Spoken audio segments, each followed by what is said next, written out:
Hello, my name is Vortex Warp and welcome back to another Minecraft video. And today I'm going with a slightly different format to usual, since instead of having a contraption built which I'm going to show you, I'm going to be building it as we go along.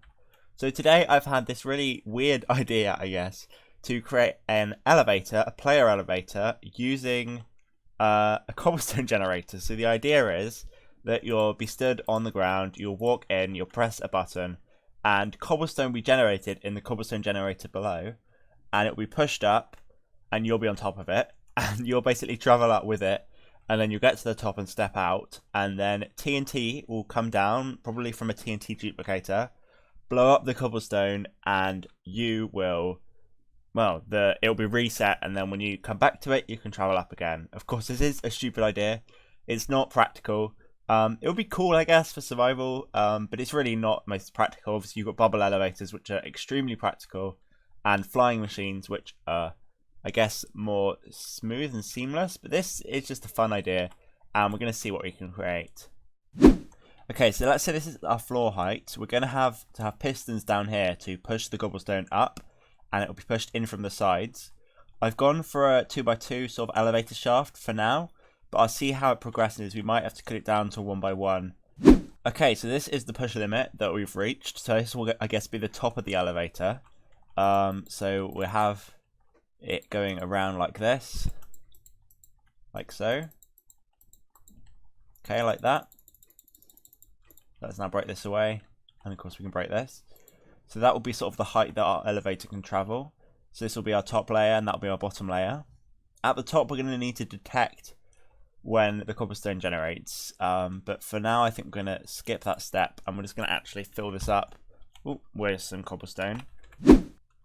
Okay, so I've built up the actual elevator shaft now out of obsidian. I've decided to have it hug tightly the size of the cobblestone, so you're kind of right up against the edge, and this is where the TNT will go. So we'll go there, there, there, there, there, there. So I guess we can actually fill in all of this here as well. All the way up. I don't want to fill up too much around it because I'm not sure how the TNT will react, but for now I'm going to place all the cobble in, activate all the TNT, and just see if it actually blows up the whole thing. So I guess we're going to need to run some redstone lines around here. These will only be temporary because they're going to get blown up, just to see how much gets blown up. So now this is the scary part, so I guess we just activate all of this TNT now. Just see how much gets blown up. Oh, okay. That did not do a very good job at all.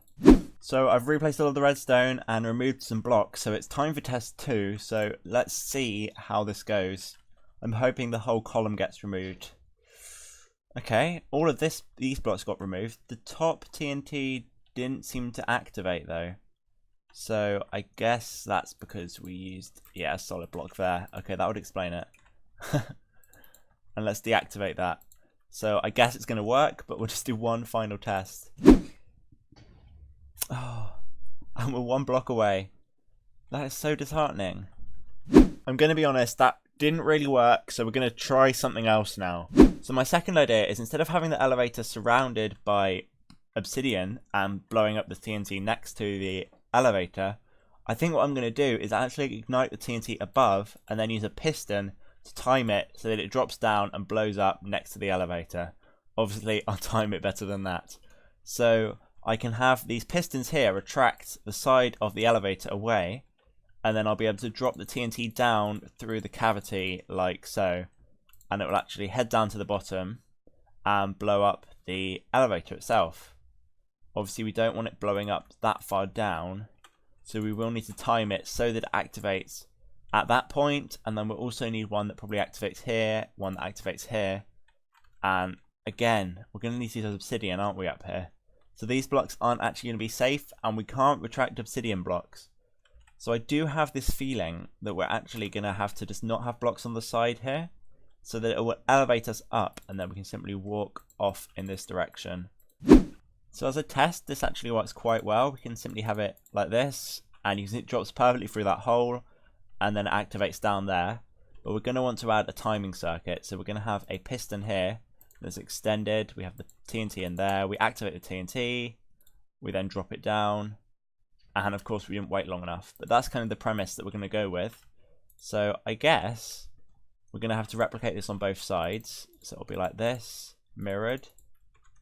And we're obviously going to need to either use a dispenser, or we're going to have to use a TNT duper. Now I think using a dispenser will work better. Obviously it's better to use a TNT duper because we don't need to refill it. But I think a dispenser is going to be a lot easier to work with. So that is what I'm going to go with. So initially this is what I envisage us having. So we're going to have these all powered, these pistons. We're going to dispense TNT. We're going to wait a certain amount of time.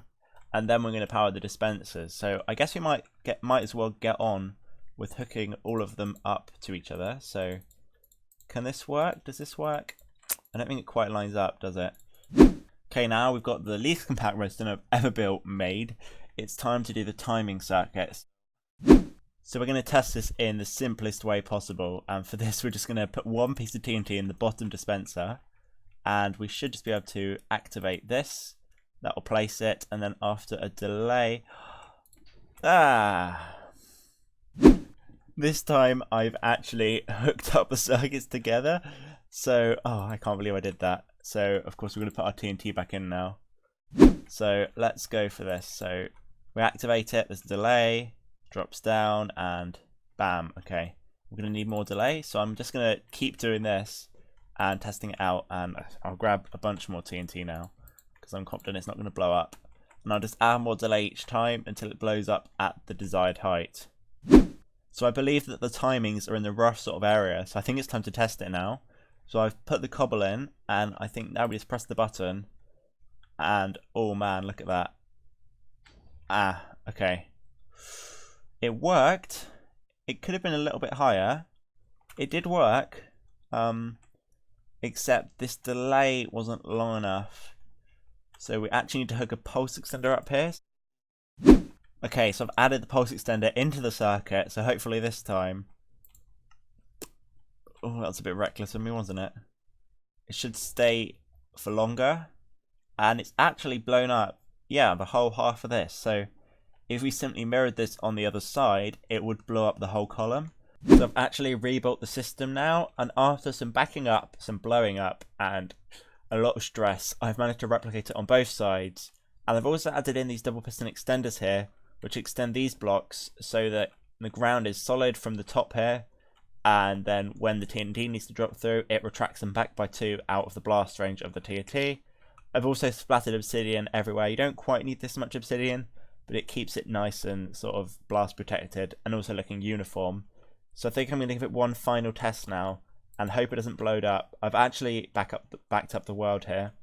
So the TNT drops down and bam, it blows it up. So it leaves this drop down by 1 block, but I think that's fine because once we activate it, it will just simply drop down a block. And oh, it actually missed the block up here. That's peculiar. I may need to actually remove some obsidian then. So I guess this block and this block, how does that affect these blocks? Let's try this again. So I guess we'll just put these blocks back in.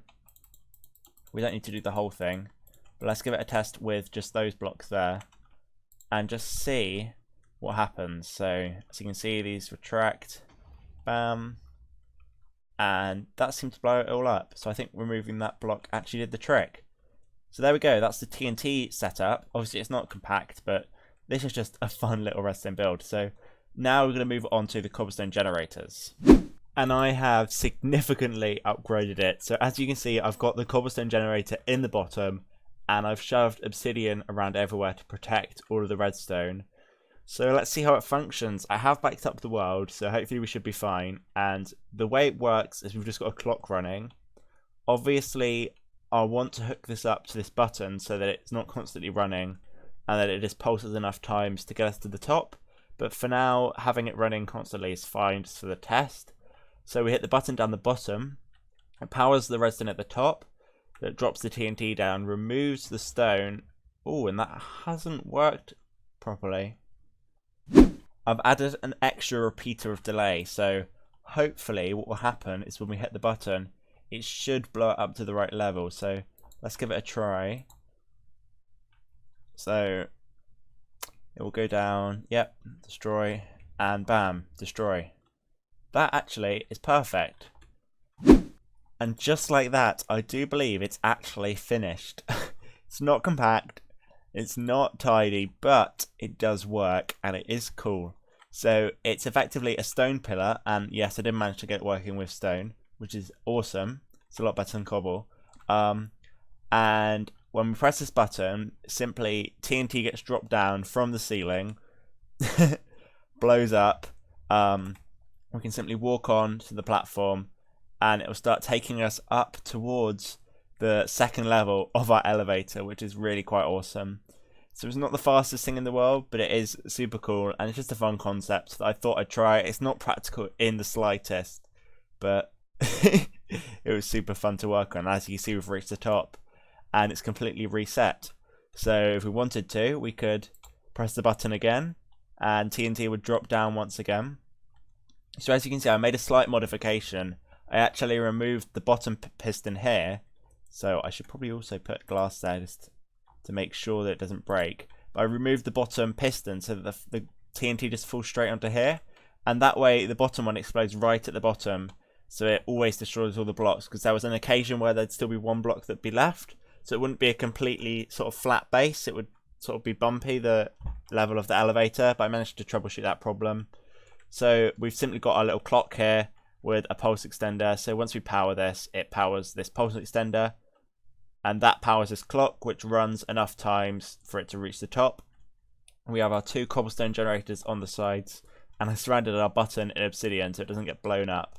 I do want to kind of test this in survival though, because I do believe that you'll get blown up if you stand too close. So I'm just going to sort of stand over here and hope I don't get blown up. There's a chance I still will. I do take a little bit of damage. But yeah, this is just an awesome concept, and if you enjoyed, remember to leave a like and comment down below. Thanks for watching, and I'll see you in the next one. Goodbye.